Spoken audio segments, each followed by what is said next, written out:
Negara Arab Saudi memang tidak pernah habis jadi perbincangan dunia. Dikenal sebagai negara Islam, putra mahkota Arab Saudi, Muhammad bin Salman, berhasil mengubah Arab Saudi besar-besaran dengan visi di tahun 2030-nya. Sebelumnya, ada fenomena aneh dan mengerikan ketika Mekah dan Madinah dikerubungi oleh serangga dan belalang hitam dengan jumlah yang tak terduga. Hal ini dikait-kaitkan dengan kebijakan putra mahkota untuk visi 2030. Semenjak putra mahkota Arab Saudi bin Salman beralih kekuasaan dari Pangeran bin Nayef, ia menjadikan Arab Saudi sebagai negara liberal dan sekuler. Permusikan jadi halal, konser musik diizinkan di mana-mana, para wanita Arab diberi banyak kebebasan. Pariwisata dan bioskop rencananya akan dibuka di banyak tempat di Arab Saudi dan sebagainya. Menurut Ustadz Zulkifli Muhammad Ali, banyak sekali ulama-ulama yang ditangkap dan dipenjara di Arab Saudi. Lalu Ustadz Zulkifli menjelaskan jika seandainya ada media-media yang berani mengkritik pemerintah Arab, maka pemiliknya dan aset-asetnya akan dibekukan. Wartawan Arab Saudi Jamal Khashoggi juga mengecam apa yang dilakukan oleh kerajaan Arab Saudi, sehingga para wartawan senior banyak yang dibunuh. Jamal Khashoggi dimutilasi bahkan dihilangkan dengan cairan asam super.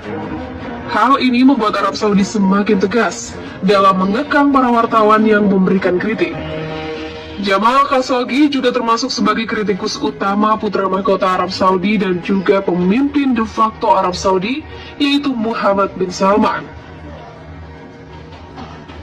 Pada tahun 2016, putra mahkota Arab Saudi yang merupakan anak dari Raja Salman, yaitu Muhammad bin Salman, telah membuat visi baru bagi Arab Saudi, yaitu visi 2030.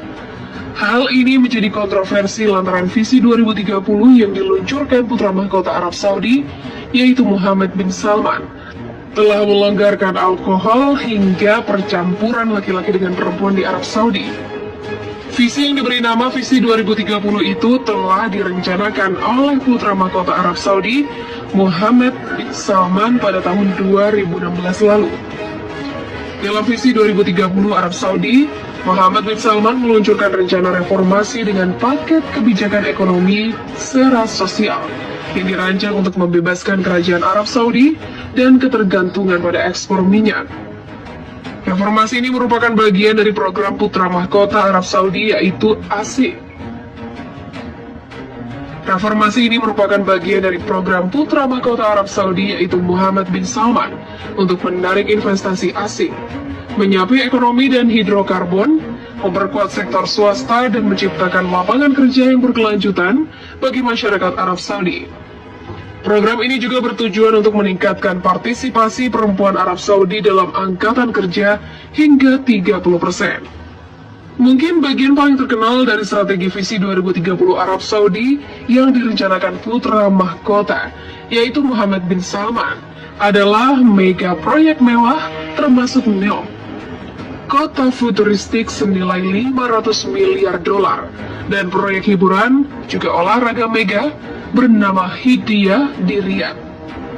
Proyek-proyek ini akan memimpin upaya Arab Saudi untuk mendorong pariwisata karena berusaha untuk menjauh dari minyak sebagai sumber pendapatan utamanya. Pada akhir 2019, sumber pemerintah mengumumkan bahwa visa turis yang sekarang tersedia untuk wisatawan. Aturan berpakaian sederhana ditetapkan untuk pengunjung, mengakhiri persyaratan bahwa wanita harus mengenakan abaya di Arab Saudi. Putra mahkota Arab Saudi Muhammad bin Salman mengumumkan rencana induk pariwisata baru untuk Al-Ula di barat laut negara itu awal tahun ini. Ini adalah area signifikansi arkeologis yang akan menjadi pusat utama sektor pariwisata kerajaan Arab Saudi. Rencana ini bertujuan untuk mengubah Al-Ula menjadi tujuan global bagi wisatawan yang menawarkan warisan, alam, seni, dan budaya di Arab Saudi. Duta juga pengunjung setiap tahun ke kawasan bersejarah itu diperkirakan akan mengunjungi situs bersejarah tersebut.